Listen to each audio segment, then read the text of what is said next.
Okay, we are back at it. Gotta do more projections. Hope you guys are doing good. I'm sorry for singing. It's not me. I swear. It's not really standard affair. Okay, I need to get music. Forgot about that part. I gotta get the. Here you go. Music is back. Ta-da! I don't know if it's the best music, but it's music. All right. So I gotta make this smaller. Yeah, there we go. All right. So we're gonna be working on the Mets, Yankees, and Athletics this morning. I'm gonna be around until like 12:30, something like that, maybe 12. We'll see. This is kind of interesting because I think this is set unless they start dealing away Manaya or something. This one, I got to get Taiwan in here at some point, so I'm gonna put that in the missing. Davy Garcia and Jameson Taiwan. What's up, Kionis? Good to see you, man. Yeah, happy New Year to you as well. Furtree, thanks for being here. Now that we have the AL Central projections done, seems like Chicago's going to run away with it again. Yeah, I think you're right. I mean, Dylan Bundy isn't here, but this is still not enough. Kansas City, not enough. Cleveland, this is obviously the interesting thing, but the offense that we all know is not very good. They added Eduardo Rodriguez, but Tyler Alexander and Matt Manning are still a part of it. That's a problem. These guys are going to be great, but they're not number ones. Matthew Boyd will come back at some point, but none of those are number ones. They're like threes. That's what they all are. They're number 3 pitchers. And meanwhile, then it's just 4 guys that I think are going to be a sub 4. Oh, Boyd was non-tender. Totally forgot about that. Thanks, Freed. Bertree. He's probably in here because of that. Maybe not. He's not. I talked to the guys this morning. They're going to send me an updated free agent situation tomorrow, which is beautiful. And then I can start inserting all this stuff. So that should be great. In the meantime, we're going to work on Taiwan Walker, who's threw harder with his fastball last year, which is great, but did not do anything else across his other pitches, which isn't great. That's not how you spell Taiwan, Nick. Not at all. Not how you do it.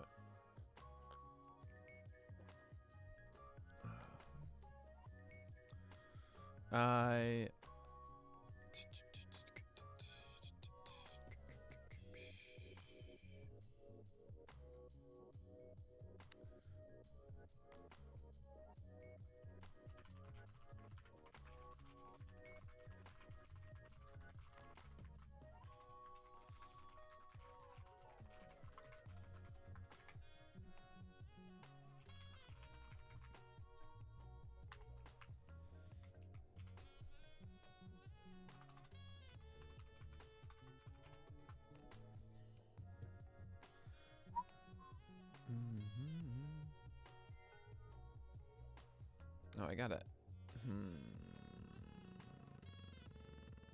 Can I edit this?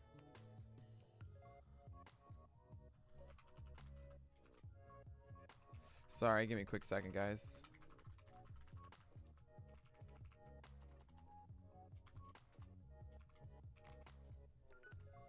There we go. What's up, Mouthy Merc? All right, let's get to it. So last year, 447. Love the random pop-up saying Nick is working on my fantasy team. That's awesome, Daytona. Yeah, it's going to be a lot of streaming this week, not as much next week, because I need to get these done by the end of the week, and doing this with you guys makes this so much easier.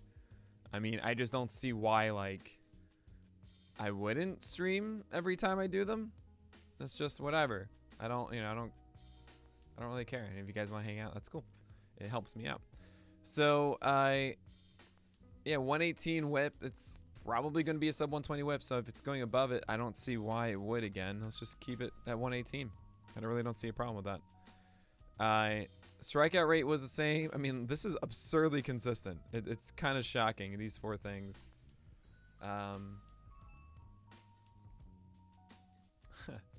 And then sometimes the emails you get are pretty funny. So 60% strike rate is, I think, no shock if you guys know Taiwan Walker. This though is the problem. I knew it'd be like sub 60% before you even clicked on it. Not good. This is actually much higher than I expected. 68% with a 243. Huh. Very interesting. High bacon though. And not a ton of weak. Decent amount of hard. Yeah, once in the zone, that's the problem. How often is it in the zone? 50% of the time. Yeah, this shouldn't be a 50% zone rate pitch is the problem. It's a splitter. I think it gets hit too hard. Surprises guys a little bit, but it needs to be farther down. Well, the ultimate result for Taiwan is the fact that the splitter really isn't consistent. Even though he has a high strike rate, he's prone to getting blown up a little bit from it. And the fastball going up from 93 to 94 is the story of last year. Made him really interesting in that first half. I mean, I think I remember this, right? July 9th. 266 ERA. Everyone was like, Nick, Taiwan Walker is incredible. And I was still like, I don't think so. I don't know if it was sticky stuff because the velocity was still there. So if you go from 18 to the end, so yeah, 679 FIP, and we all know 137 WHIP, and strikeout rate fell to 18% and all of that. 713 ERA, fine. Like, this is terrible. But still 40 actually increases velocity. I think it's more of just regression hitting a lot. I mean, left on base rate was horrendous. He had bad luck when he had a lot of good luck before. Right? Like, this was a 6%, 7% home fly over ball rate that turned into 22%. Right? 58% left on base rate is 76. FIP was 306. I mean, this is why I feel like if there's any moment that you need to really internalize what I try to say a lot about, just because a guy is doing well doesn't mean he's going to keep doing well. But Nick, 306 FIP, it was legit. Okay, and then what do you know? 713 ERA and 679. It was legit that he was bad. You know? This is how the world works. Some days you shoot well, some days you don't. You know, some days it's you're feeling great, and sometimes you're just not. And we got to accept that, you know, the advanced metrics are great, but they're not predictive. It makes this job really hard. But then again, my job isn't being right. It's good discussion. I'm going to try to be right as much as I can, though. Hey, what's up, Alex? Good to see you, JPO, as well. Thanks, guys, for tuning in. Yeah. All my mugs, every mug I have is a pictureless mug. I have 6 of them. And, yeah, I actually have 2 of the pictureless ones because I wanted to try the different sizes.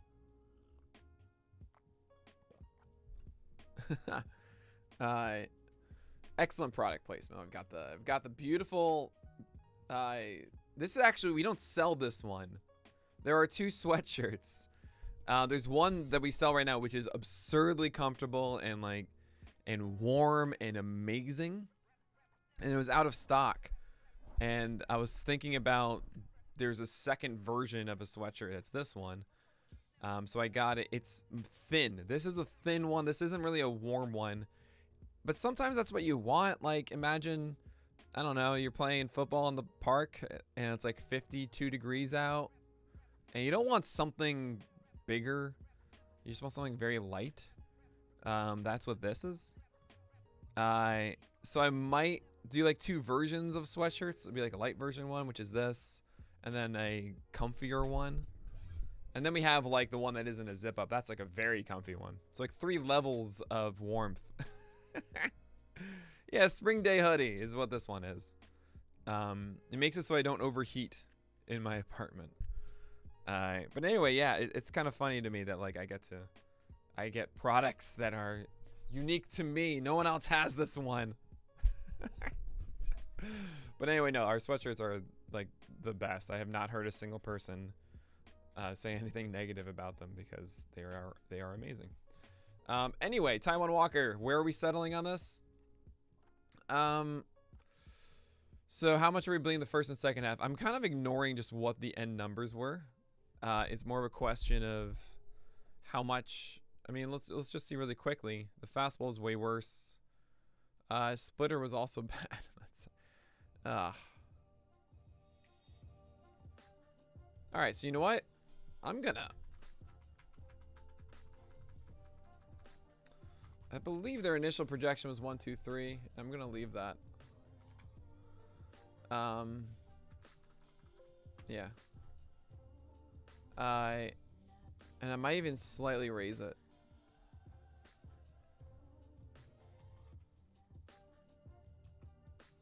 I'm gonna do that. He should go the full year though. I don't really see why he wouldn't.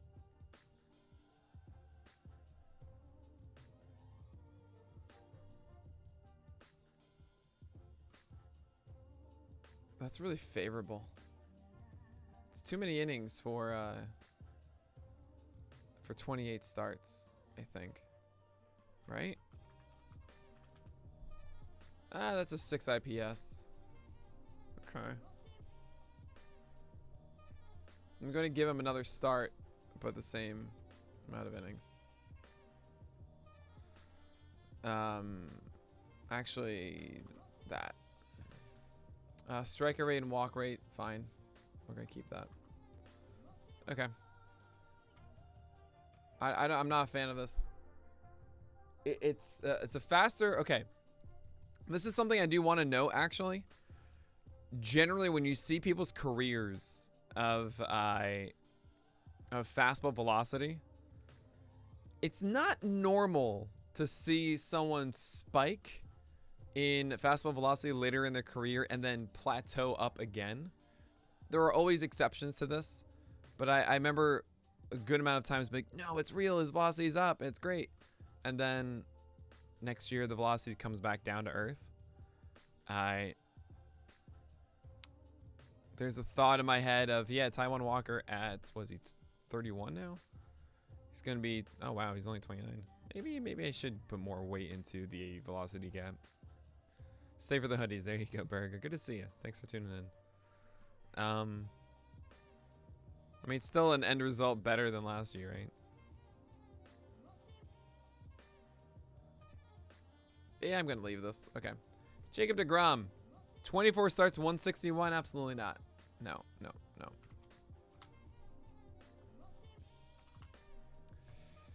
I'm envisioning 6 innings per start, because they'll limit him at times and whatever. Maybe a little bit more than 6 innings to start. So this would be 6 starts. A lot more than that if I'm getting 140. So that would be 132. And then 8 more innings. Which would mean about, no, I'll do that for Degrom. Let's just look at Degrom stats for a second, because it's fun. I'm not thinking anything about NLDH or not. I don't know how to adjust for it. I don't know, man.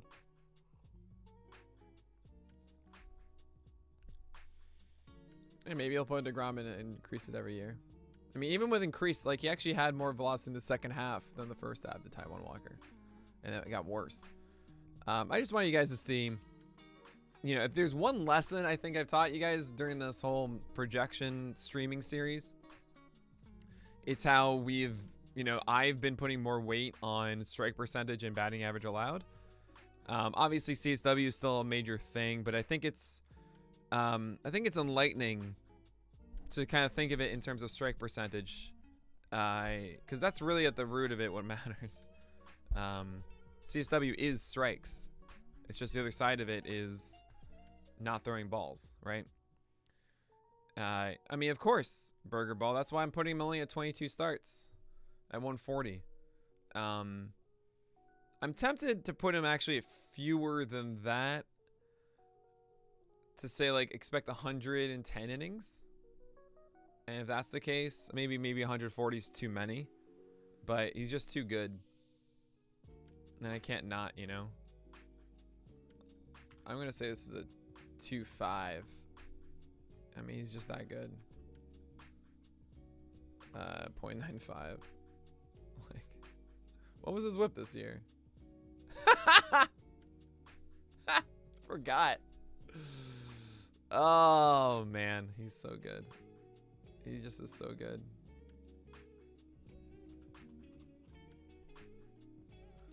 We're just gonna do that. I'll lower this. This is a good call to lower this. Appreciate you. Yeah, I'll do that.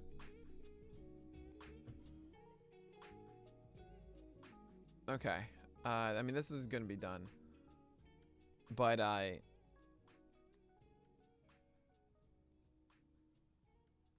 don't know, AOC, because Degrom is incredibly unique and an exception.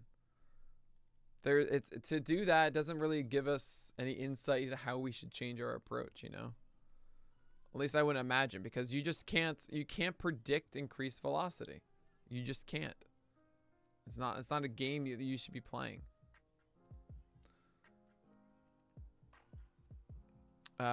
So anyway, what I want to get at is that 70% strikeout rate plus on a fastball is amazing, especially when it comes to the 158 batting average allowed. You just won't see that combination. You won't.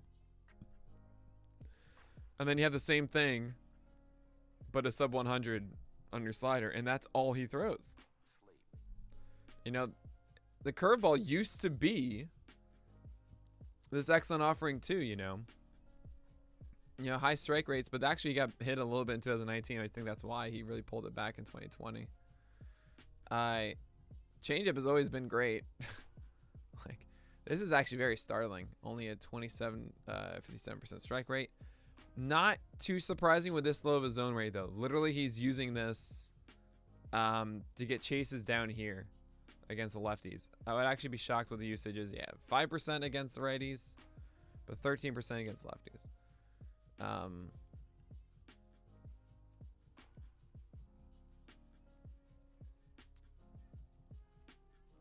What was it before with righties versus lefties? He'd use it as a surprise pitch against lefties more. That's interesting. Anyway, Jacob Degrom is amazing. You guys know this. You don't need me. Grado swings on the changeup to even add more strikeout potential. Guys don't hit it. He's so dumb. 95, 96, 97, 98 and a half, 99. Average. Oof. Okay, we're good.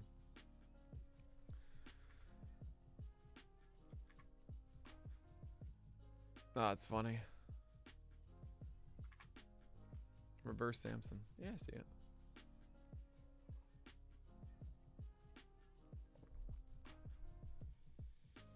All right, so not a chance, AOC. Not a chance. He's not throwing sliders. If you don't throw sliders, man. Ugh. I'm excited. I'm getting the I'm hopefully getting the new free agents tomorrow. And we'll go over, I mean, that's just gonna be the best time because it's all just good pitchers. You know, we'll go over Verlander and Syndergaard and Scherzer and Ray and Eduardo, all those guys, which is a fun time. Absolutely.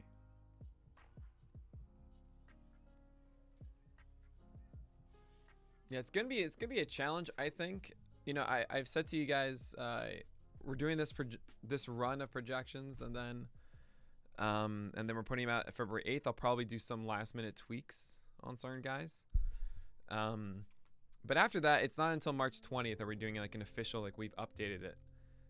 I know that I will be, when I feel motivated, to jump in and change a projection once the, once news happens. I think it's easier for me to do that than it is for the hitters. Let's say like the number 3 hitter goes down, who's going to replace him at first base, and then where does it go in the lineup, and how does it shift the RBI total for the guy who's the number 4 hitter, and run total for number 2. Like that, there's a whole rippling effect there. But with pitchers, it's just, all right, I'm not going to change Scherzer's projection because of Degrom's, So it's just about who signs where, and then that individual changes, and then who loses the starts, or who gains them if there is a trade or an injury that happens. So shouldn't be too hard. My God, you put sunglasses over that? Why would you do that? Why would you possibly put sunglasses over my... No. The main thing I want to see is how the PL salary cap calculator looks compared to Nick's list. I have a mock. We're trying to make it. I don't mind actually showing this. This is okay. I think this is okay. Hold on a second. I mean, I think I've told you guys that. What up? I can't see your name. It's so blue. Zoo York. Good to see you, man. Thank you so much. My God, 20 months? You've been sub for 20 months? You are amazing. Oh my God, thank you so much. Oh, that's incredible. Really, thank you so much, Zoo York. You're amazing. Yeah, if you don't know that ka-chunk sound, it's me recording the podcast in the morning in season. And I made that noise once and highlighted it. If you guys missed it, it's that wonderful thing. I'll show you this. I mean, something I'm doing for PL7 this year is trying to share as much as I can about it. I gotta, you know what? Hold on. I gotta take a screenshot and not show too much. This is a mock that is getting updated. This is not a finished version, just so you guys know, so don't judge it too harshly. But we want these things here. I can do this.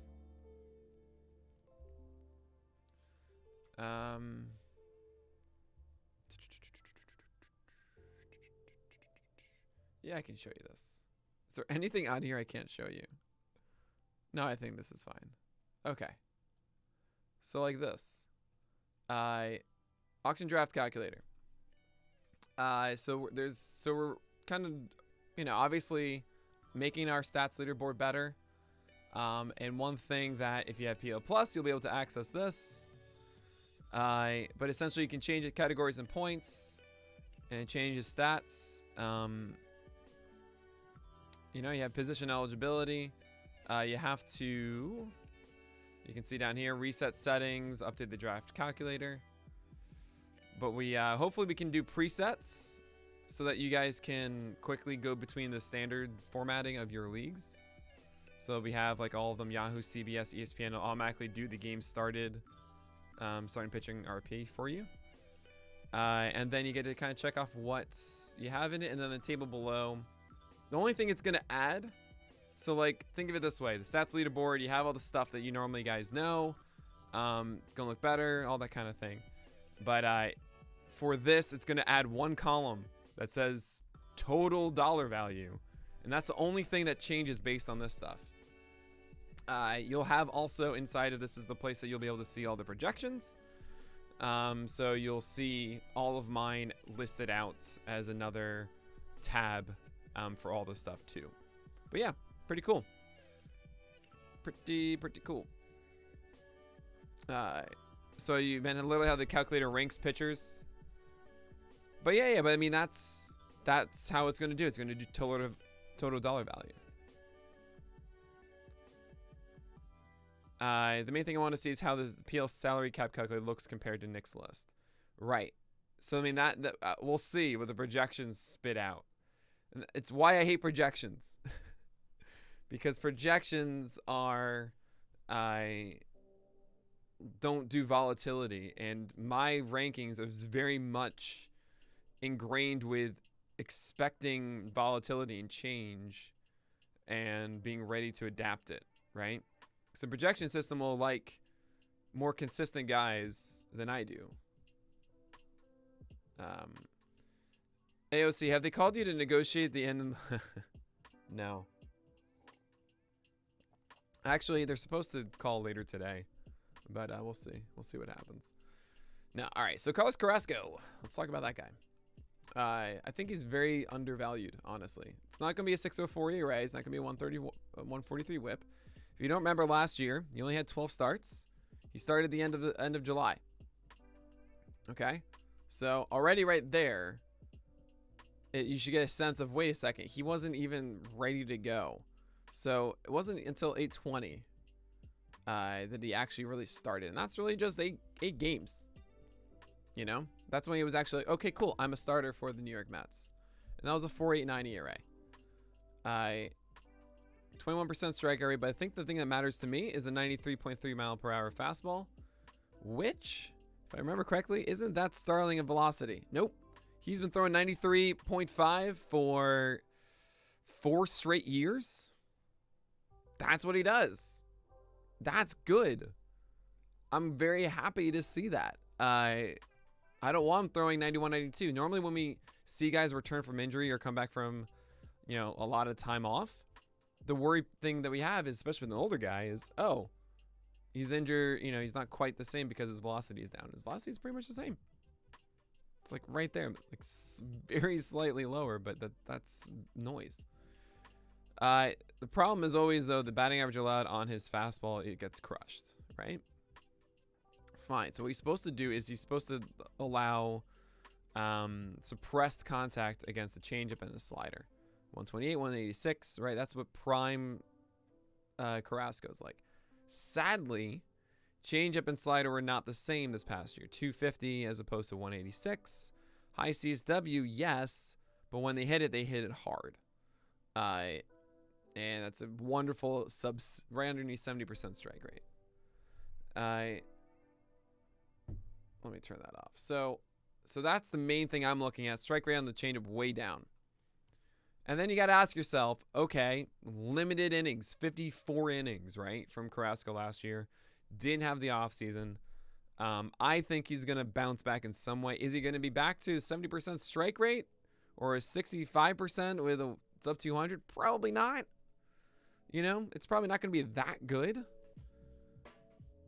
But at least there's a door for it, There's an opportunity for that to return because his fastball is pretty much the same pitch it's always been. It's just about these sliders and changeup feels getting back. What if Degrom teaches to throw 99? Good question. So this is I'm fine with this projection. I think he's going to throw more than this, though. I'm going to say 6 innings a start at 25 starts. So that's 25, 150 then. I'll say right underneath 6. So I'll do 145. This is fine. I understand that this could go south quickly, and I'm not going to write into the projection my hope. But I don't want you to forget. I mean, yeah, they have him as a 24%. I think that's fine. I don't think he's a 21. He was in this for ages. This is all fine. He's probably not an 8.5, though. I'll give him a 7.8. And then a 131 in response to that. What's up, Monkey iPhone? He was probably rushed back from injury too, given that, yeah, that's a great point. Great point, Monkey iPhone. I think that we not really take into consideration that he's finally just good to go entering an off season for the first time in a while.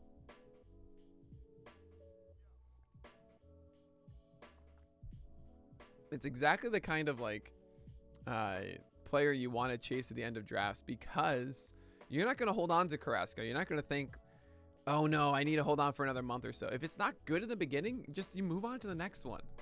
You know, that's what you want to be doing. Hey, what's up, Alex? Oh, stop.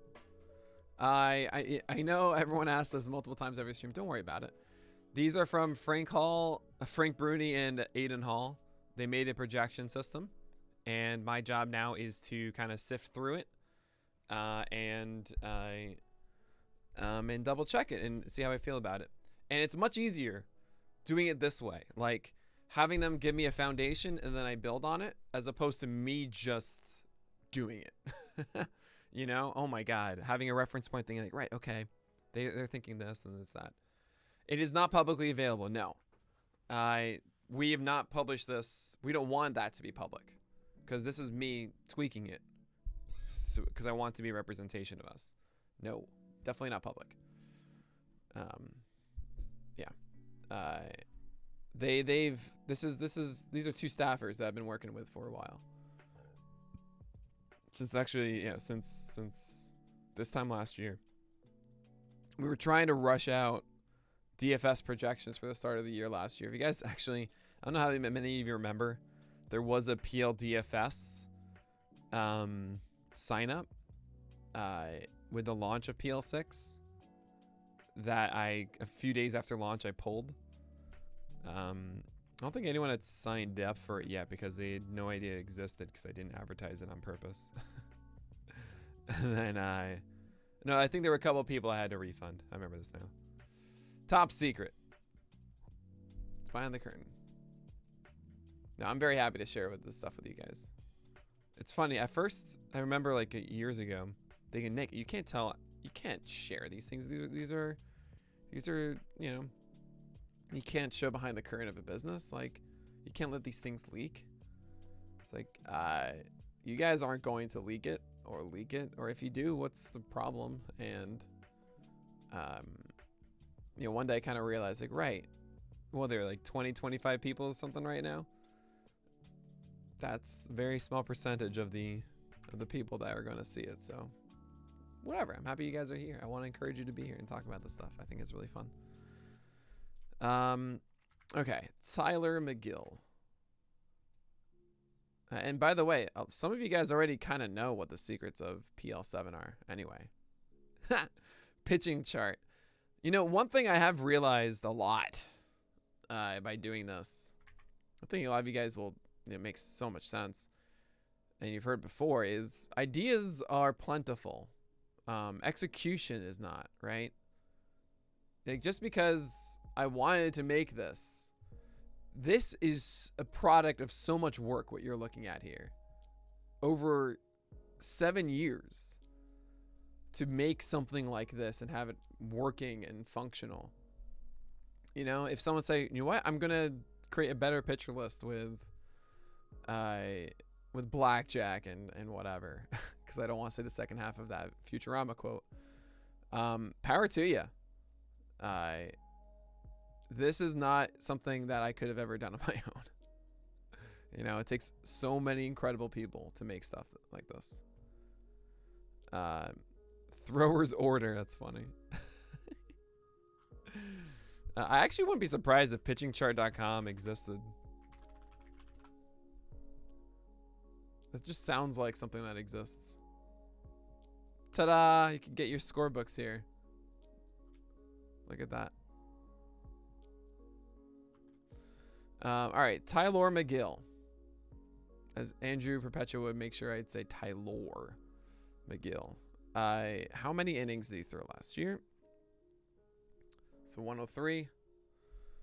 Nope, more than that. 103, no, 130 it looks like. Just clip that.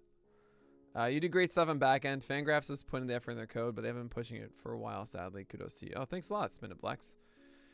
Well, it's weird. First of all, they have been pushing it forward because they have this. They added this guy. So power to them. They are adapting and adding some really new, wonderful metrics. Yeah, there's I'll say this. Fangraphs does what Fangraphs does really well, right? Alex. They serve an amazing product that is just bar none the staple of the industry, and I don't think that's ever going to change. What we are doing is different, and kind of like how Baseball Reference existed and Fangraphs was different, right? That's kind of how I feel about what we do. And that's cool. I think it's great to have multiple things. I'm here on the Pitcherless stream going between me and Fangraphs because I'm used to how this looks. And you know what? I think they do this really well. And it's just very quick and simple. It's what I've known for years, at the same time, I know that there are certain limitations to what Fangraphs does that we don't have. And I'm really looking forward to showing you what that means with PL7 as we're able to kind of change how we do things. They aren't in thrower's order. So, but I mean, there's something to be said about, look, the page speed of this stuff, like, go here, bam, bam, done. Like, incredible. Like, absolutely phenomenal how fast that is, right? It's remarkable to say the least. I mean, look at all of this information they do so well, so quickly. And it does look overwhelming. Like, I actually imagine that few of you guys really look up here at all. My mind always goes down to this. I'm on PC. I'm also logged in. I have a membership because I support. But like, this is really great. Good information on this, outlining, like, this is really good stuff. Quickly, you get to see positions, which is great. I don't care about this that much. But like, if you went to this, that's very interesting. If I go to someone that's not Shohei, so like, let's get Garrett Cole. This is pretty cool. They give me this up here, which I didn't know that they did for ages. I think it's not my favorite. I mean, for example, for me, like, just to be able to see this quickly up here like that, and it's all there, that's what I care most about. And to get to any sort of like pitch stuff, I got to go down to this, right? And then this isn't even like that interesting. It's just the usage and the velocity, and that's all I get, So for us, we're like, okay, you know what? Pitch stuff is everything. They're like benefits to both and all that kind of stuff. I mean, but Fangraphs, guys, they have roster resource, and roster resource is the greatest stupid thing ever. It's unbelievable what Jason's done with us. I remember working with him, helping him out in, I think, 2016. And like, the nicest guy, and just so much hard work. This is unreal. And it's like, yeah, it's so great. Wonder if that's realpitcherstuff.com.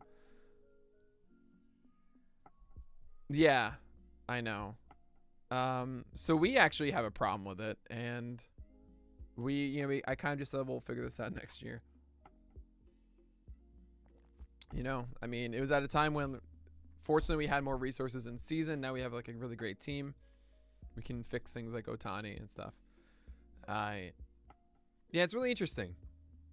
Like, the whole cycle of resources and being able to spend time developing stuff. It's a very slow process for a long time. And then I think it really wasn't until September of 2019, maybe October 2019, that we started to put together a proper team. I mean, before I had, Dan Wist was created 5.0, and I will say to the day I die, like, Dan Wist is one of my heroes. He created what we call the butterscotch engine for Pitcher List, which is super smooth and sweet as heck. Yeah, he's amazing. And we've essentially really built off of that since. But now, this past year, we have six WordPress developers now. 5 database engineers, which we didn't even really have. We had a couple people helping out. And now we have Niv Shah, the creator of Otanu, is the product manager of the database engineering team, which is absurdly cool, and I feel so lucky to work with him. So I gotta name everything. I actually kind of wanted it to say like introducing the butterscotch engine, you know.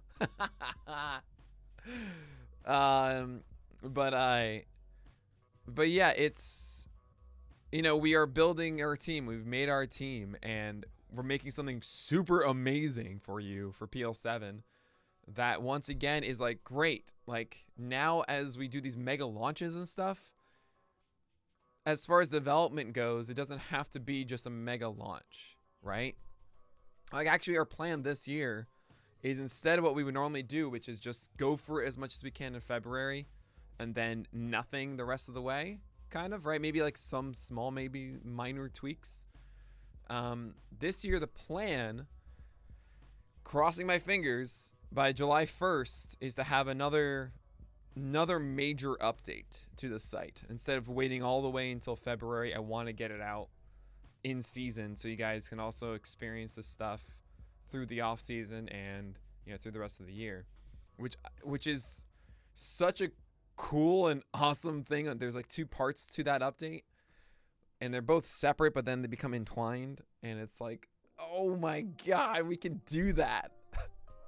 But I hope we get to do that. And the idea of like this massive crunch every January or something that we try as much as we can to flatten it out through the year, I think it's gonna be a little different. So hopefully we'll be able to do updates like, cool, you 5 or 4 developers work on this, you 2 do things and updates. So like a thing like Shohei Ohtani being wrong, you know what?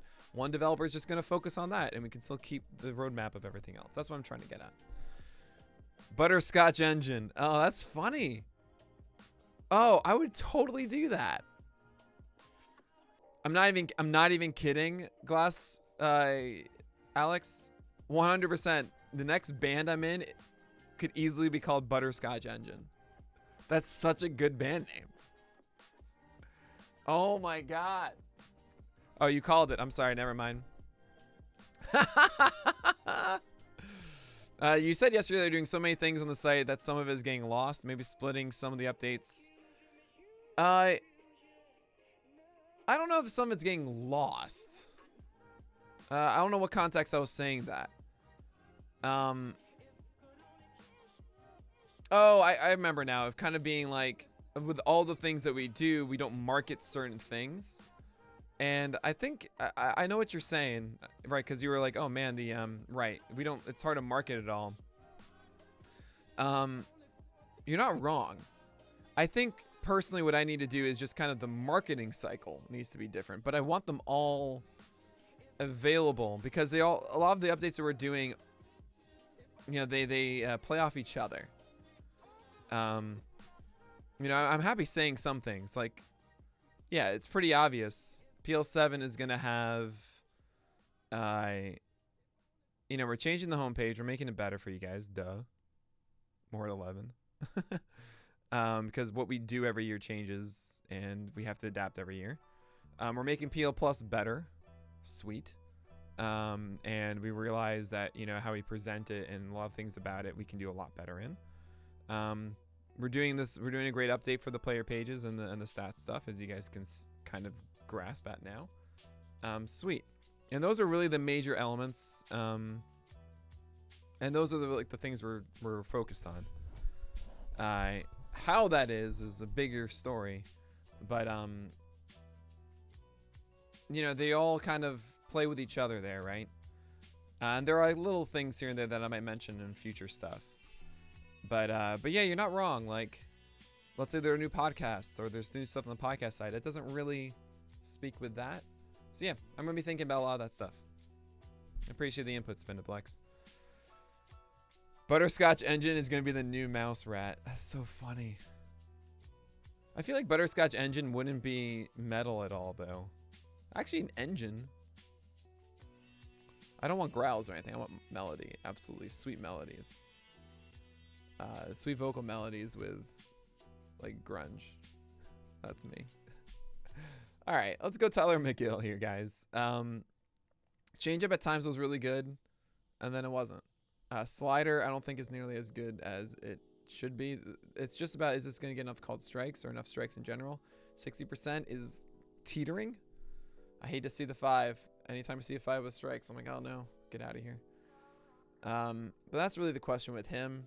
It's good to see him at 95 though. I have not Burger Ball. That's gonna be a while because I think that starts in March in 2.5 months or whatever. Get out of here, AOC. If you actually did that, that's amazing.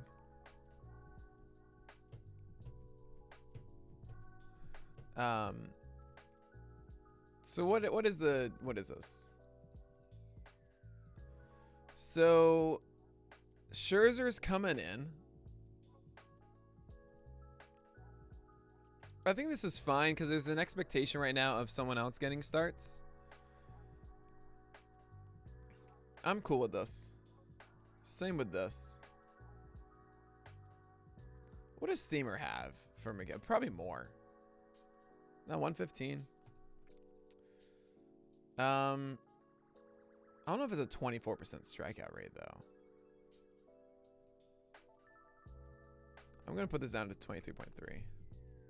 I don't think he's that high of a strikeout guy. But everything else is fine. And I don't care about David Peterson. All right, we're going to go Garrett Cole. I went on such a large tangent there.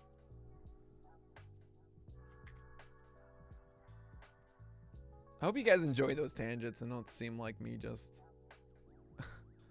being stupid. I mean, that's part of the joy of this for me. It's really cool for me that like I get to, obviously I care about pitchers. I think they're the best things, but that's just kind of the medium of which I get to be creative and, I enjoy the process of creation. And I guess running a business is that. It's just interesting how all of it's intersected into one. And I really love talking about the process of that stuff. So, 4-seamer, 70% strike rate, and a 232. This is actually, it's kind of funny. This was the detriment at one point, too, for Cole. The slider actually, I think, dropped in strikes. Yeah. I mean, I saw this 93. I saw this, 63. I'm like, that doesn't seem right. It should be higher. Yeah. And the main difference was this. O-swing dropping. Still an amazing pitch, though.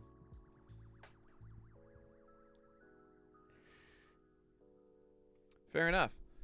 I was wondering if I should put these on YouTube or not. I imagine not, but and you guys can watch this on the VOD previous broadcast, I think. But anyway, but yeah, Garrett Cole's slider is the issue here, right? Like, I need him to get more O-swing. If I say issue, even though he's still excellent. 4-seamer was a little bit bad at times. He didn't get the, I want to say it was essentially not going. This is kind of what he needs it to do more of that. Like this stuff. This is exactly it against a lefty. Down and in. I think this past year he threw more changeups to lefties. So go versus lefties. This drop. What are you doing? Why is it 7%? Look, the O-swing is 41. This is because you made the mistakes. That's why. Don't make mistakes with it. All right, I guess that's got to be it. Yeah, higher fly ball. This is just saying that he's leaving it over here against lefties.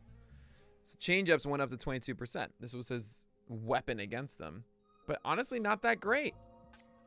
62% strike rate, 245 batting average allowed.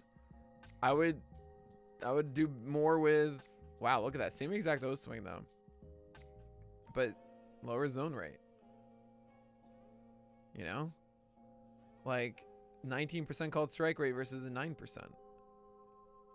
You had a 39% CSW against lefties with your slider. What are you doing? Don't do this.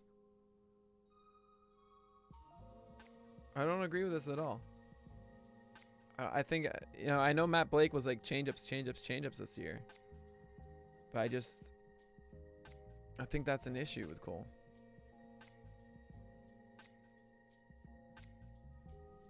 Yeah, it just takes time. It takes time for me to upload all that stuff. I essentially need to go to Eli and Jessica, our awesome social media people, and say like, hey, can you grab these and put them up? And then is it something that people have subbed to that channel? Is that what they want? I mean, generally they sub, they want the video breakdowns, not 2 hours or whatever of this. Anyway, so for Cole, no, honey.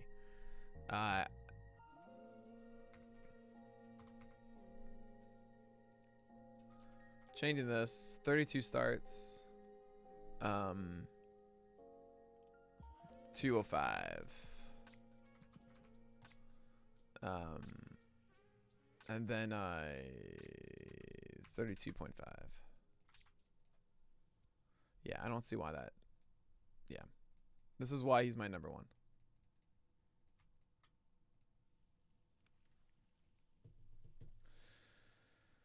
So first of all, there's no way both of these guys.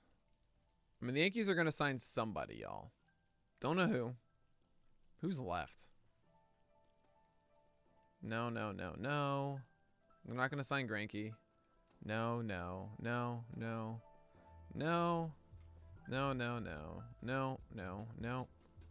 Nope. They could go Kirsch, but that's not going to happen. He's going to go back to the Dodgers. No. I'm not even going to do a projection for Trevor Bauer, just so you guys know. I don't want him to exist. You unsubscribed from The Athletic because they posted too many stuff that they didn't care about. That stinks, man. It's so fascinating. It's something I've thought about a lot. We do so much content. Is that a problem? Is that actually worse that we do that many things? You know, we are certainly making a push for PL7. One really amazing aspect of it is we already have this tools built in. If you guys have PL Plus now, you know that there are these like player alerts, or like it shouldn't be called a player alert. That's on me. But you can essentially get a feed of your articles that you want.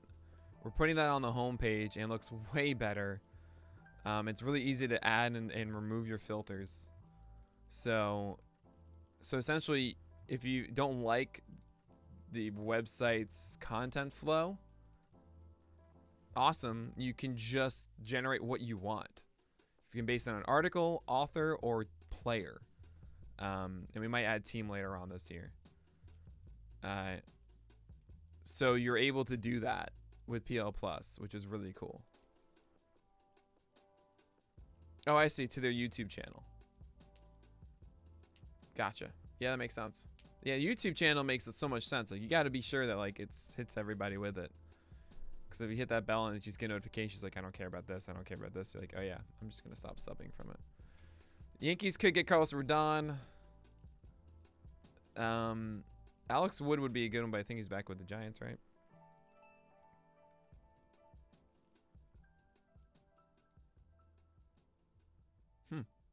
No. Like, there's not much left for the Yankees to go and get at this point.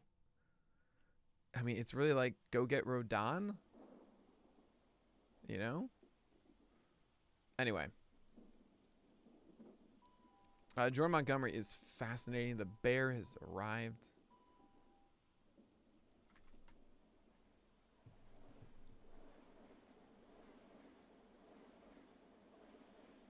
So this is always the wild thing to me. He's a near 14% swing strike rate, but it's sub 25% K rate. And you want to know why? The man is inefficient. I do not expect high strike rates. I don't. Okay? 65%, 314. This is a problem. This is a huge, huge problem. The way that he gets his stuff, though, is with these. I think, actually, the cutter's trying to nullify now, but it's still not what it needs to be.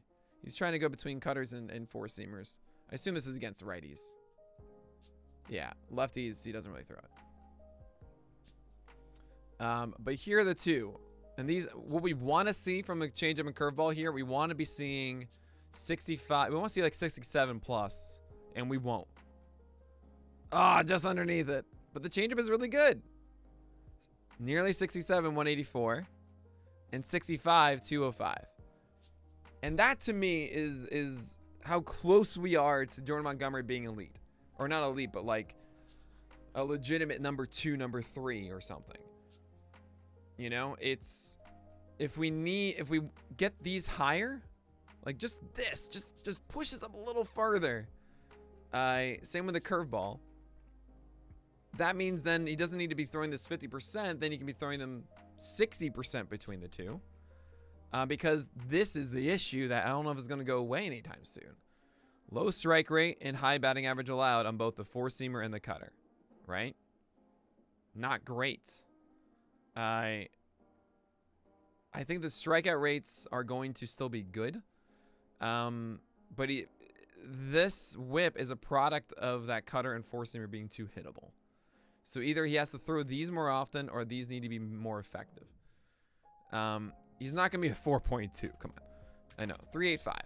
I'm going to say 1.24 whip. And then this is fine. And this is fine. Yeah, we're good. Nestor Cortez and Domingo Germán. I don't want to do these at all. I don't, you know, I need to get a list. I'll see if I can get a staffer to make a list of all the bad humans in the majors. And we can classify them ethically. You know, are they just someone who tested positive for steroids? Or are they someone who actually has a suspension for domestic violence? Domingo Germán is one of them. So I don't like you, dude. And it makes me just not care. And I'm kind of upset at myself that I wasn't so openly against it last year. I'm a little ashamed about it. I know I need to do Cortez and Germán. I need to do it anyway just because I do expect them getting starts and stuff. You know, it's not like David Peterson, who I think is actually not, because Scherzer's taking the spot, you know.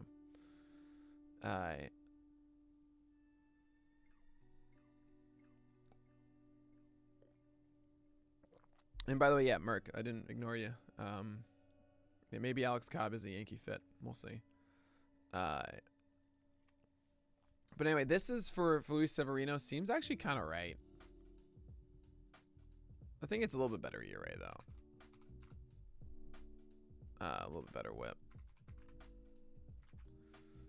He should be making more than 11 starts, though. I mean, he started the year. I mean, he finished the year with the team. Is that right? Yeah, I'll say 22 and 135.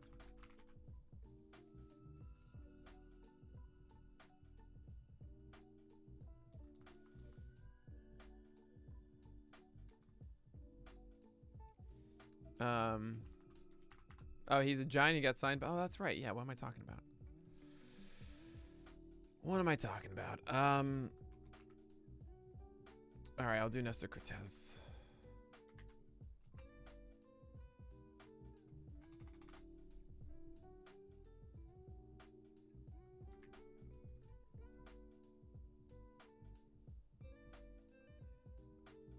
There's no way. There's no way. So he had this one run, right? It was like from here to here. He was just ridiculous. It slowed down by the end.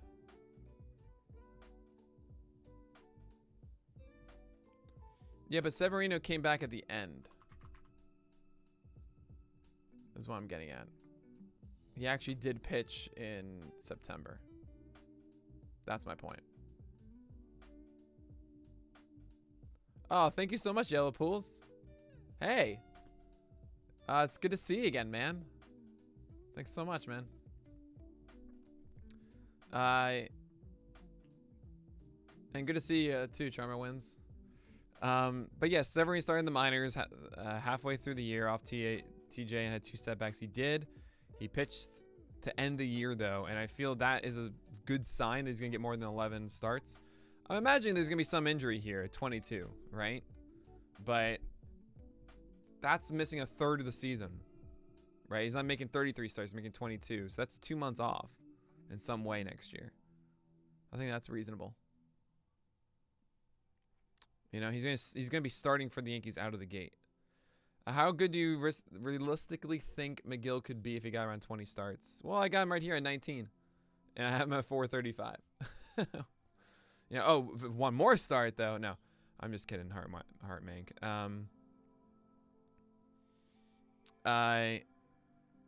So with Mcgill, the question is, how good is the changeup and slider gonna be? Fastball isn't that great. No, I'm joking. Fastball was what was good, and then the changeup at times was fantastic. Slider is, I don't think Tyler Mcgill is much more than just a standard Toby.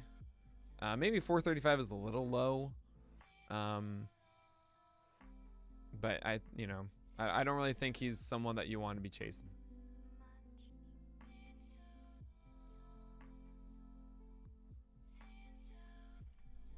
You guys realize at the very end of this, I'm going to be sorting by ERA and WHIP and just seeing how consistent I am. And going to be like, okay, this one stands out to me and this isn't right. I'm going to do this guy higher or lower or something like that. Because I know that's what people will be doing to mine, and I need to get ahead of that. Same with strikeout rates. Walk rates I don't care as much about.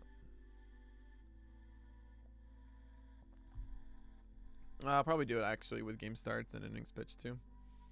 Because you just got to double check yourself, you know, before you wreck yourself. These are going to be so heavily judged that I have to do that.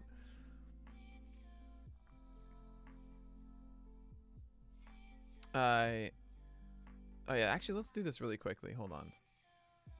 Before I forget. One part of this process is for me to double check the...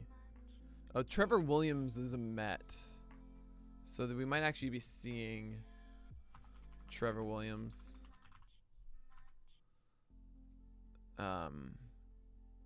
Show up. And then with the Yanks, as we mentioned,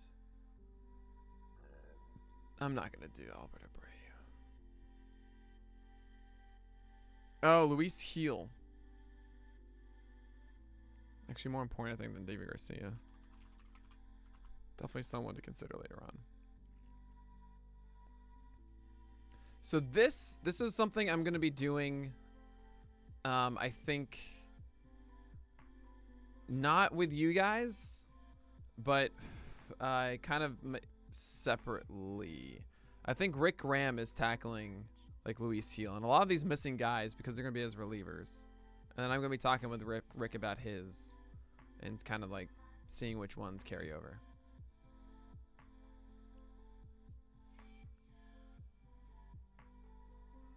Yeah, right? Like, why wouldn't I project a 2.5? What does Steamer have him at? 2.33. Like, and a 0.9. So crazy. So crazy. Yeah, Luis Medina could too, yeah. I mean, guys, this is how I see this, is that these projections are going to be used to help your 12 teamers and stuff, right? Maybe some 15, but they're not for in season. And you guys know my philosophy of 12 teamers, that there's no way that you should be drafting like David Peterson or Luis Medina or something, right? I don't know. I did the gift breakdown. So I guess what I'm getting at is like these projections only go so far, kind of on purpose, because there really isn't me really fine tuning the 620th player is not really a thing that matters at all. Brent Honeywell in Oakland, I'm not excited. I did his gift breakdown, his debut this year. I was very like bored. Wasn't really that exceptional. So I didn't really care that much. Anyway, going back to Nestor Cortez.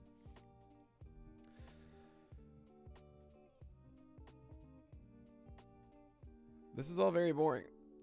Four-seamer overperformed, I think. 173 batting average allowed on it, which is really good. 65% strike rate's pretty solid. High swing strike rate on it. Slider. This is great, but that's not.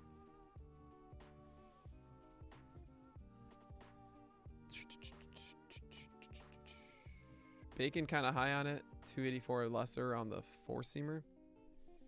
I mean, this is just so outlandish. All right, let's take a look at this. 815. I think it's to here. Yeah. So fastball velocity was 90.7 for the year. It was 90.7. I want to see this. Slider performed super well during this time is the thing. Look at that. That's just, honestly, like, say for this one game, like, it's all, the pitch values are kind of middling, you know? Say for the slider, here and here. And you take away this one, and that's a 0.4. If that was average that one day, right? So slider was performing at its peak. Oh, you know what I can do? Oh, no, I have it here.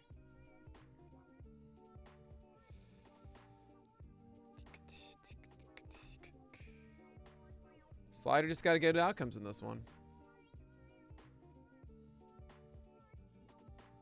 I mean, he threw a ton of them. And then what happened here? He got a ton called strikes with them.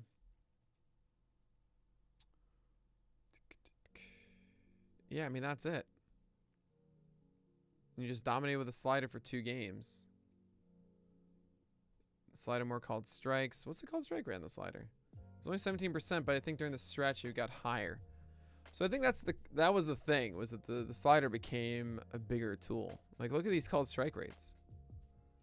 You know? 11 here, we have 4 here, and that was actually not as good of a game.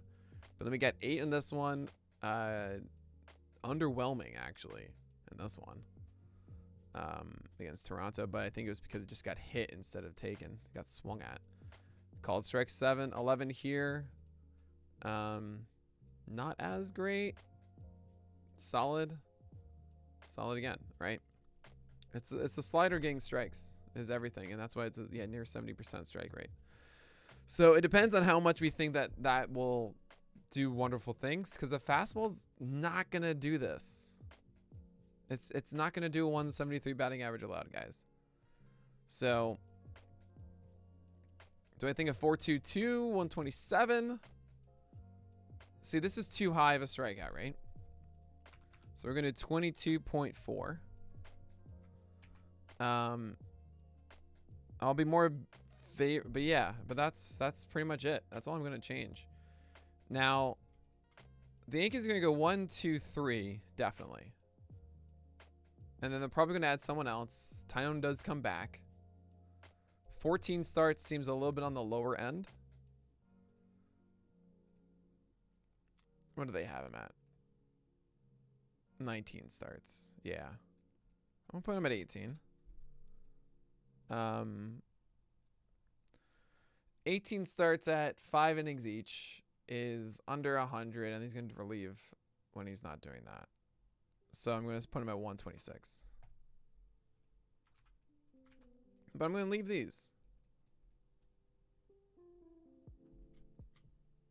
I think it goes in the way opposite direction, because the slider won't be as good. The fastball's not going to have the same batting average allowed. Domingo Germán, whatever. You're annoying.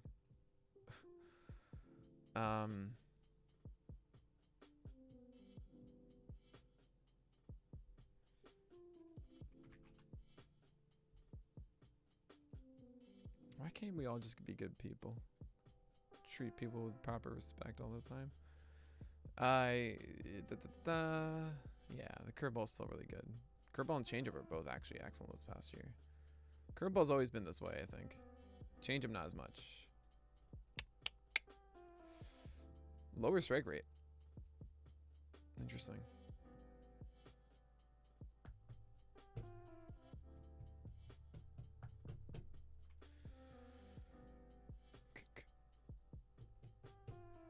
Okay. So where do we have him at? This all seems fine to me. I'm just going to leave it. That seems fine. We did Severino. Okay. We're going to move to Oakland now. Hey, it's Chris Bassett. By the way, if you're curious, just really quickly, curveball is excellent. It always has been. It's his best pitch. It's fantastic. Changeup at times is really good. It was good on the results, but not as much on the strike side, but this is still really good. I'm happy with 65% where you're number 3. The problem is the fastball does get burned a bit. Good high strike rate this year, though, but it got burned more than we'd want. But yeah, 11.2 swing strike rate on it is nice. It's just curveballs should be probably more than 34% and pull down the fastballs a little, and there you go. He's a dog. I don't know what you mean. Oh, like, yeah, he stinks. I don't. Oh, no, you're talking about Chris Bassett. Like a Bassett hound. Yeah, I am a Bassett hound now, though.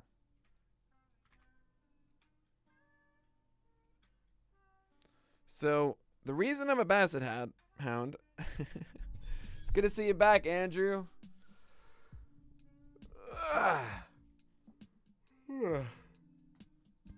Excuse me. Yeah, I brought you up before. You weren't here, though. You're eating turkey. Well, that answers my next question. No.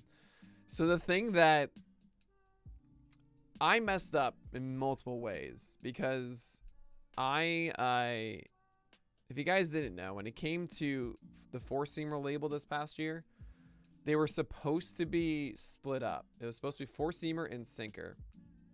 Our data was a little screwy, where instead of two-seamers being linked with sinker, two-seamers are being linked with four-seamer, which was, I had no idea.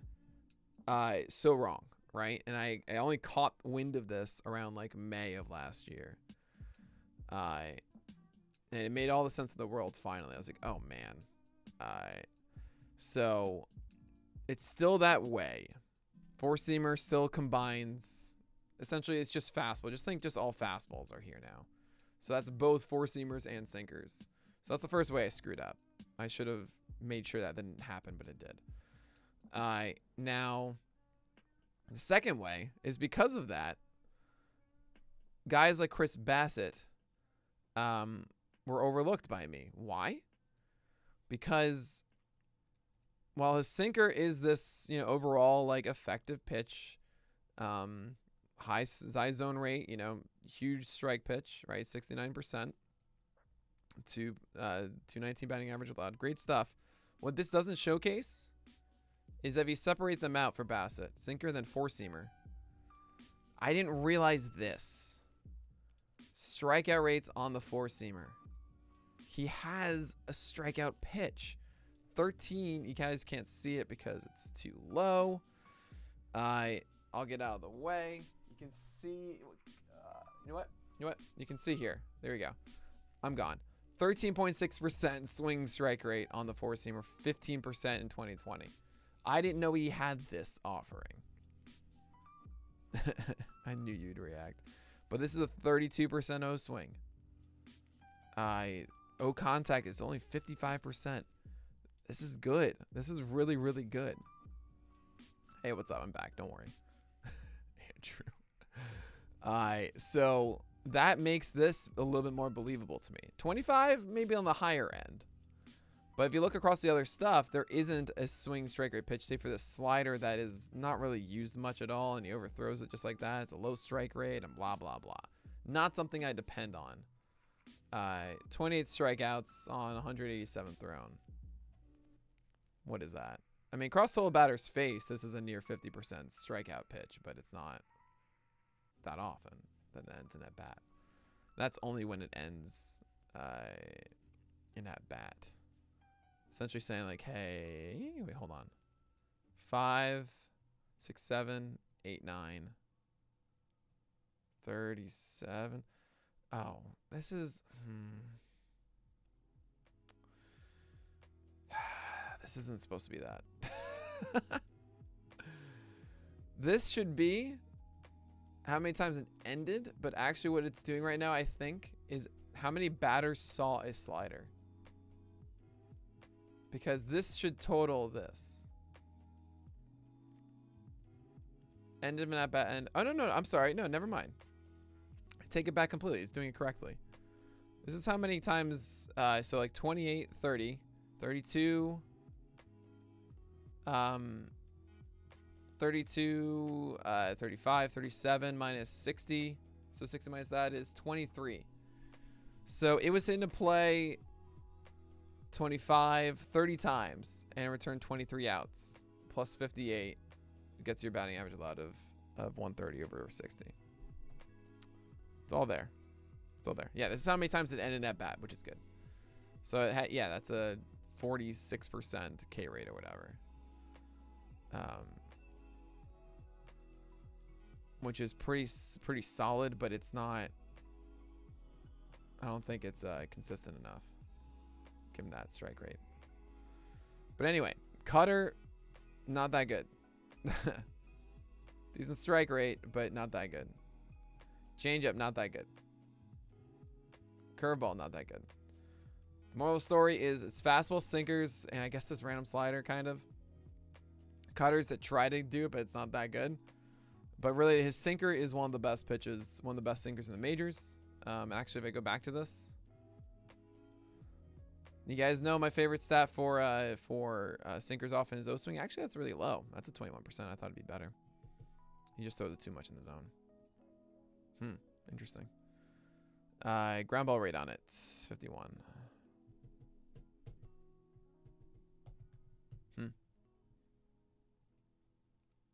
Anyway, I think this is higher than it should be. 343 actually is still too good. We go 365.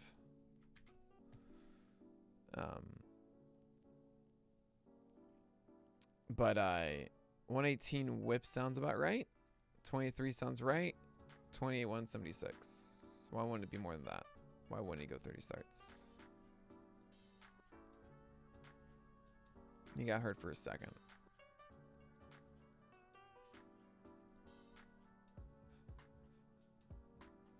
I'll give him a little bit better whip. Nah, I'll go back to 16. Nah, just give him this. There we go, we're done. Alright, we're good here.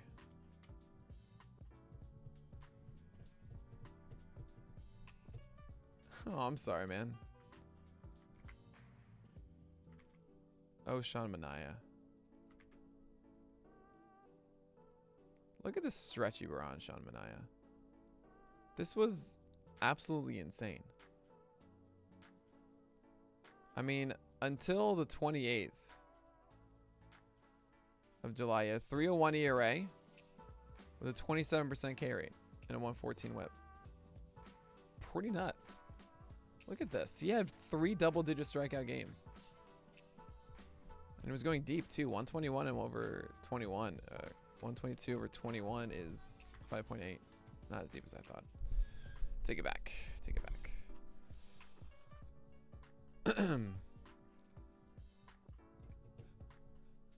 This stupid 2-inning game. Oh, my God. And that's including this. You know, that's how good he was. I mean, yeah, the complete game. Yeah.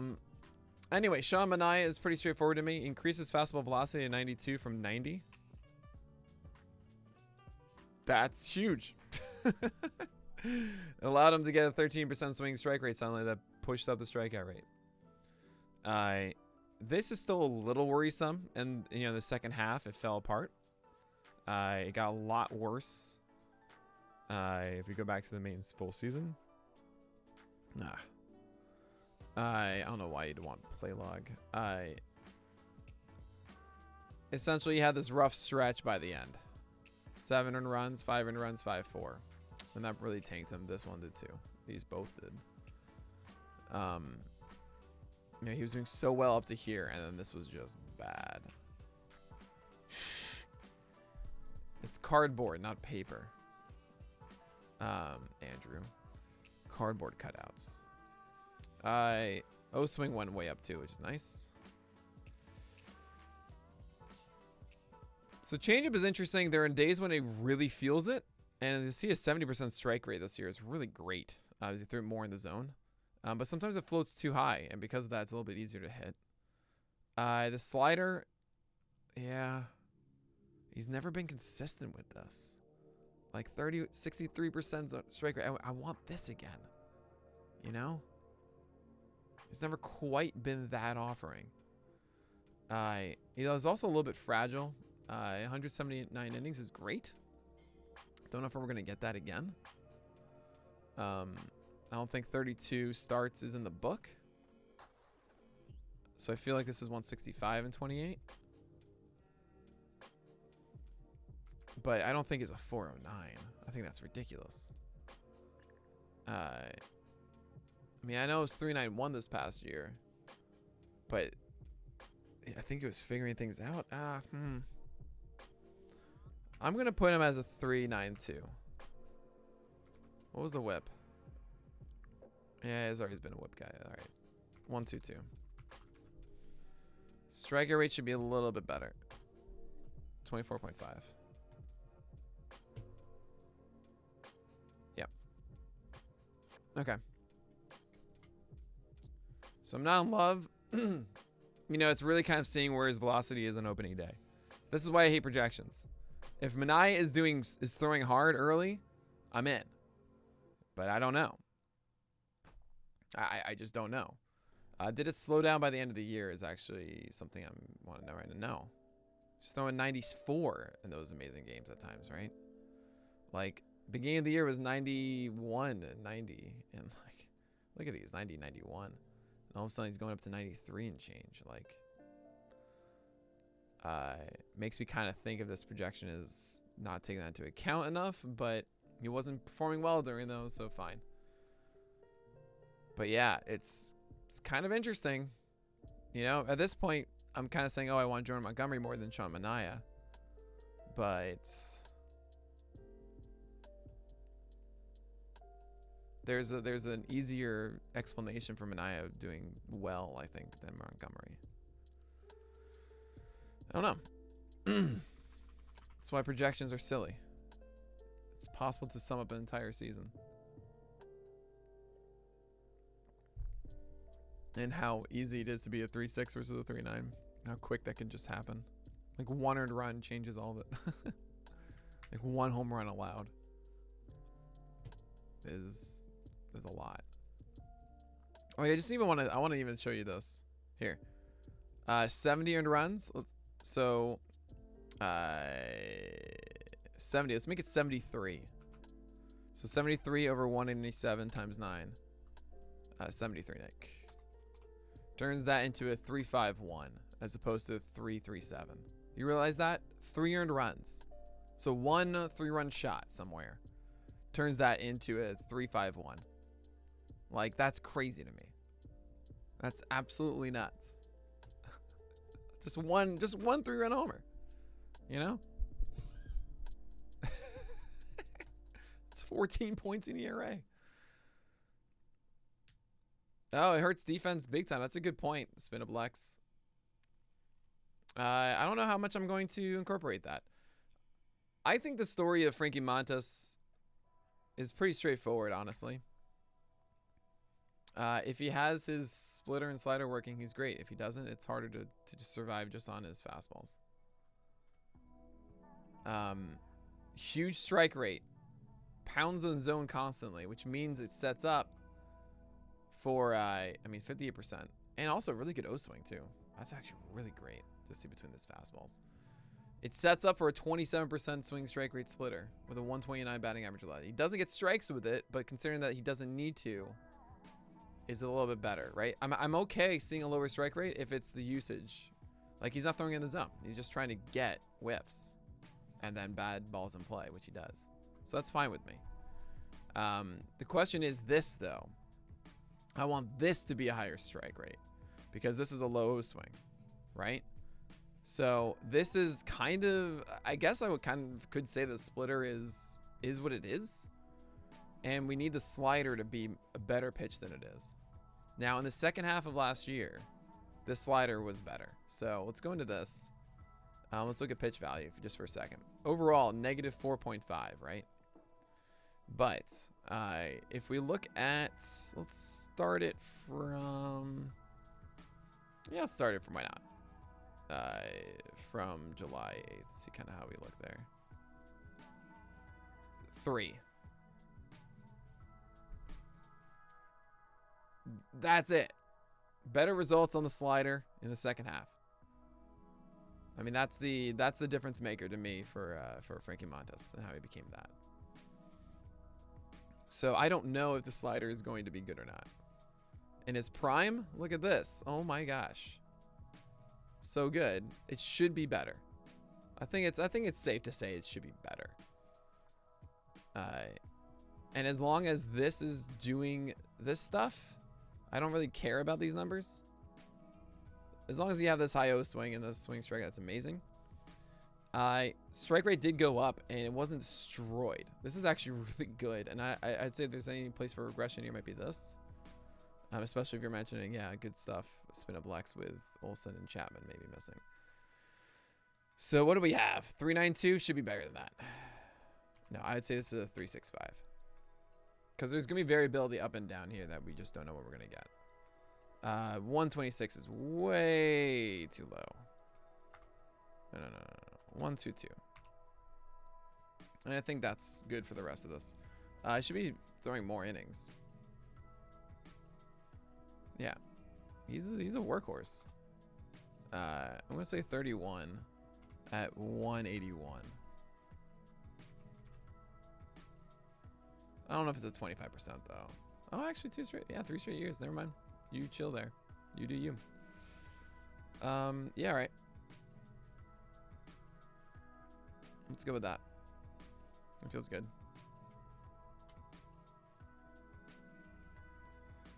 And Cole Irvine and James Carpillion. Okay.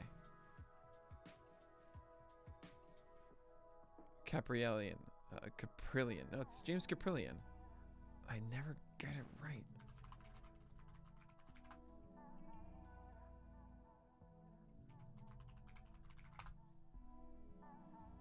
Carpillion.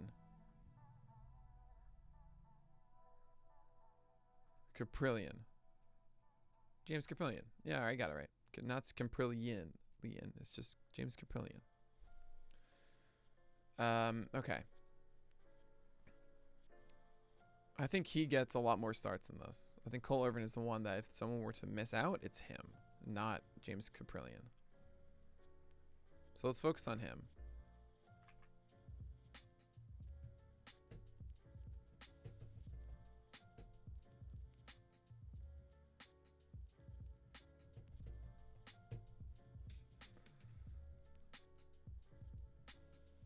This is wild. So he really struggled by the end. But I think he was, yeah, oh my God. I got to tell you guys, let's do something. Let's look at all of the games that James Carpillion started against the Rangers. Okay? At Texas. Oh, this is not so bad. All right, this is a poor quality start, but okay. Okay, 5 innings, but not a good whip. I was like, all right. All right, 2 strikeouts, I guess. But all right, yeah, 2, 6, fine. No strikeouts. What's going on here? You got 0 over here. 4. 1. How is this happening? Oh, these are walks. I'm being so dumb. So dumb. 0 walks. Yes. 4 and 4. That's weird. 2 and 4. Not much. 0. 1 and 5. 2, 4. The Rangers, for some reason, had his number. And it kind of was awkward during them. Yeah, we'll talk about Cole Irvine in a second. I'm glad you're enjoying this, man. So James Carpillion is a fastball slider guy who sometimes has a curveball. But he's part of this grouping that I have with him and Tony Disco and Casey Mize, and Cal Quantrill is kind of like the same guy. Where he has a slider that is pretty good. And a fastball, that's pretty good. Wow, they're like almost the same. And there's not much else that you really rely on with them. It's just these two pitches. And just, they kind of work. You know, it's not something I'm excited about, but I think over time, maybe one of these comes into light more. Like this is it gets called strikes at least with this one. Not really a great one. Does he throw it more than the other? Yeah, he features it for lefties. Same with his changeup, and just does this against righties. Fascinating. So maybe it was like a left-handed heavy Rangers lineup or something. I don't know. What I'm trying to get at is with sliders and fastballs, he's fine. So 419, 127. I think he's a little better than that. I think he's just going to get more starts in 17 too. So I'm going to say he's going to be good for 24, which would put him around 135. 130. Yeah, they don't put you out the pen for the others. Right? 25 and 6 is 150. Yeah, okay. So I'll put him at 145. Because I think it'll go from the pen and do that. Yeah, the hey, we don't curse here, Pyrel. You know that. Good to see you, by the way. Thanks for coming by. Starting another tangent. Ever think about adding injury history? Oh, yeah. All the time, Spinablex. That was Derek Rhodes. But yeah. That's something that at some point we will be doing.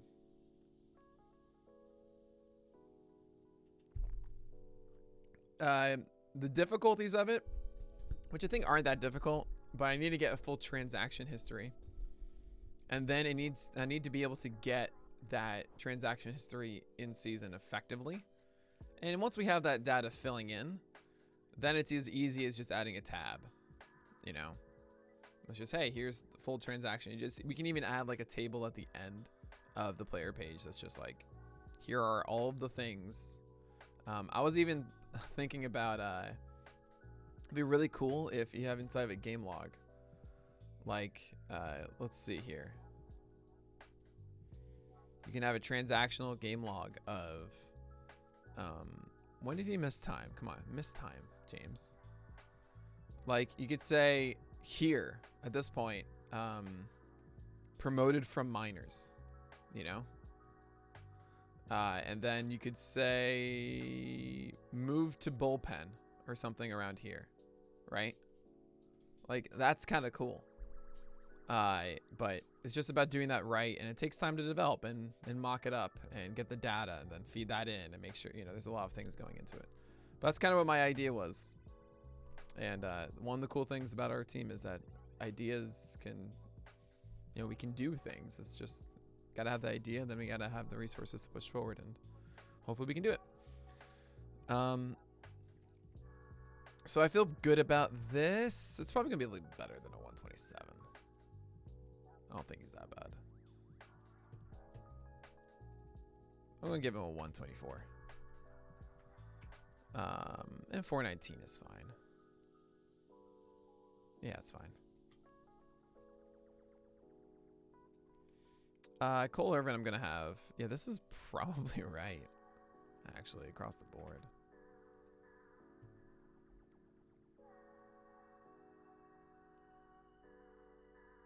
I'm amazed he made 32 starts.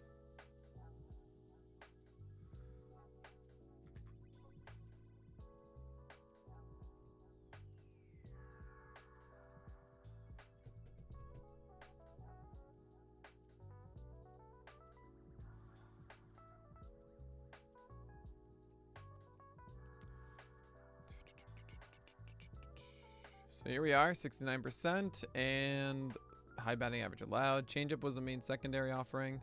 67% is good. 251's a little high though. Not a high enough swing strike rate, honestly. This is a good O swing-ish. It's solid, but it's not elite. And this one just does not do enough. It's fine, but it's pretty mediocre. You know, yeah, it's fine. Like it's too reliant, I think, on the BABIP. But yeah, there's just nothing too exciting here with Cole Irvin, and I think that this is a pretty solid projection, honestly. So I'm just gonna give it my approval and move on. And when I say move on, I mean actually not move on, because we're done with today's stream. Ah.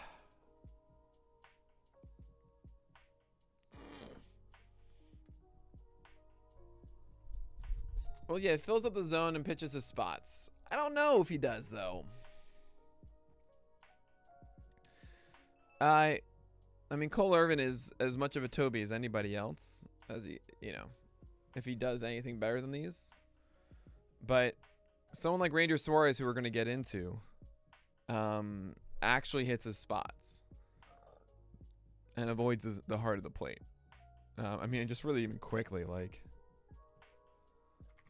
this is there's a small chance. Nah, I can't do it tonight. No, what am I talking about? I'll see you guys. I'll be back tomorrow morning, though. Probably around 10 o'clock. But what you're going to see is this low batting average allowed is really everything. This is even shocking, honestly. A low strike percentage. But again, batting average allowed low. I mean, this is stupid. You guys don't actually believe that he's going to have this good of a slider. Like, no. You know what? This is it. This is it. This is all you guys need to know. Is this exceptional? Right? Like, not really. I mean, this is really good for a fastball. Batting average allowed 202. Do you guys truly believe that? I don't. I don't believe he has a destined 202 batting average allowed on his fastballs. Right? Okay. So it's like, all right, well, let's look at the secondary stuff. How else does he get his strikes? Because 65% too, that's not like 70% that we've seen from the elite guys. Changeup has a 60% strike rate. What? That's the number 2 that we're saying is really good. 60%. Not good. That's low.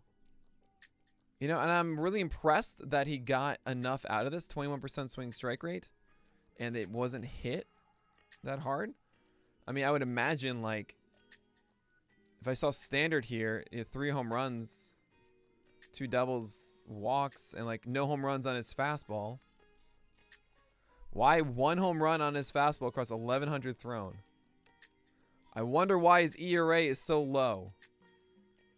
Like, I think that's the biggest takeaway.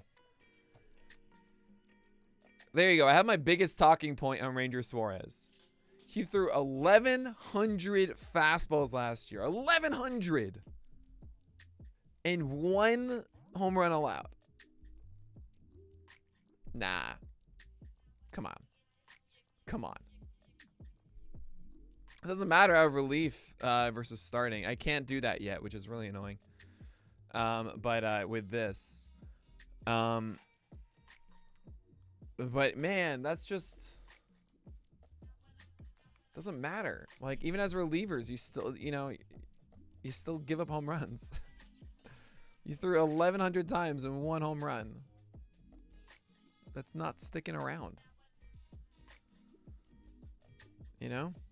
And by the way, whenever it's like reliever versus starter, in general, that favors guys because relievers do better than starters. So I'm just taking all this stuff as like the best instance of him. And it just seems so not believable. I'm just going to get this one out of the way because I'm right here. No, man.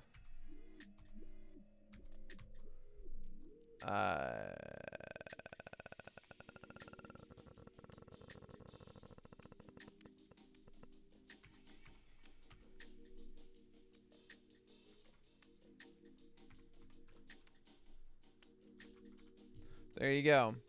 That's my Ranger Suarez projection. Honestly, I think it's that.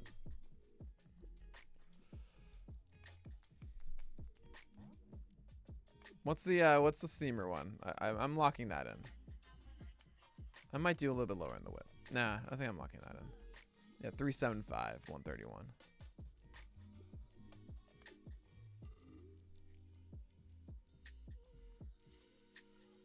Oh, I didn't lock into this. He should be a starter. He threw 12 last year. How many total innings? Well, he was worked as a reliever, though. Which means that he has more in the tank than 106. So let's go with 100, 162. Which speaks to...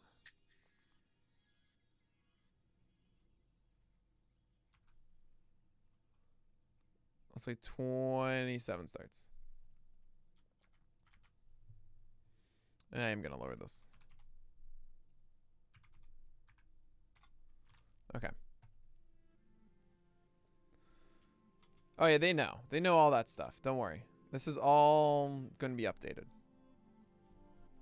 I might even send them this one and be like, hey, guys, can you do that? All right. I'm not going to do Philly, though. I got to go. All right. You guys rock.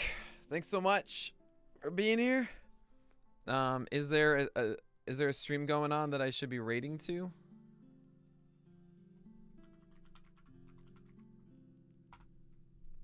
That I know? No. Where's a popular baseball stream right now? I don't even I don't want to hear myself. Stop this. I don't even see one. All right, who's doing Out of the Park 22 right now?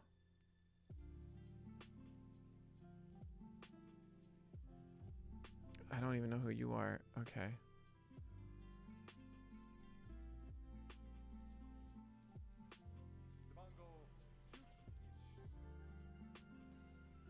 Oh, dude, this is awesome. All right, I'm just going to raid this guy. We're just going to raid this random guy, okay? I'm just doing it because I want to. This is what I'm supposed to be doing. But anyway, thank you guys so much. I'll be back here probably around 10 o'clock tomorrow morning. Thanks again for being here. As always, all LCSW, and may your BABIPs be low and your strikeouts high. We are gonna raid this gentleman. I hope you guys like it. He's playing Out of the Park. That's pretty much what I found. Someone playing Out of the Park. So, I think he's Japanese.